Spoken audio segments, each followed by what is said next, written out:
Bel été pour les fermes-auberges. En cette dernière semaine de vacances scolaires, l'heure est à un premier bilan. À Wasserbourg, dans le Haut-Rhin, les professionnels se sont réunis ce matin. Ils ont constaté une ruée dans les Vosges après le confinement.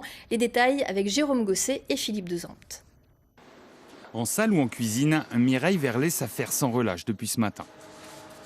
Dès que je sors les tares du four, j'enfourne avec les tourtes. Pour le service de midi, la ferme auberge qu'elle dirige non loin du petit ballon des Vosges affiche quasiment complet. Et c'est comme ça presque tous les jours depuis le début de l'été. Oui, c'était plutôt la bonne surprise pour nous parce que c'est vrai qu'on a eu des doutes, on ne savait pas.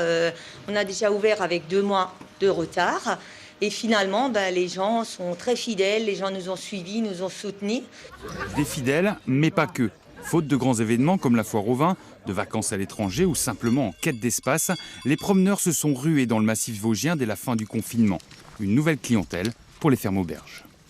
Des jeunes couples, des quadras qui sont revenus en montagne, qui ne venaient plus avant, qui se sont remis un peu à la marche après le confinement, au VTT, à des choses un peu plus ludiques, aux luges d'été ou à plein d'autres choses, aux baignades dans les lacs de montagne et autres. On essaie de profiter un peu, comme on ne peut pas partir forcément en vacances cette année, de venir dans le coin et puis on n'y pense pas assez souvent. On est à une demi-heure de route, donc autant en profiter et profiter un peu du cadre et des fermes auberges des Vosges.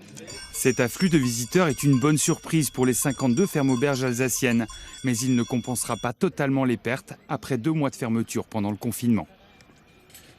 Le mois de juillet était bon, le mois d'août se présente bien, et puis on verra bien en fonction de l'automne. Mais bon, moi je pense qu'on aura quand même au moins 30% de moins de chiffre d'affaires sur l'année, quoi.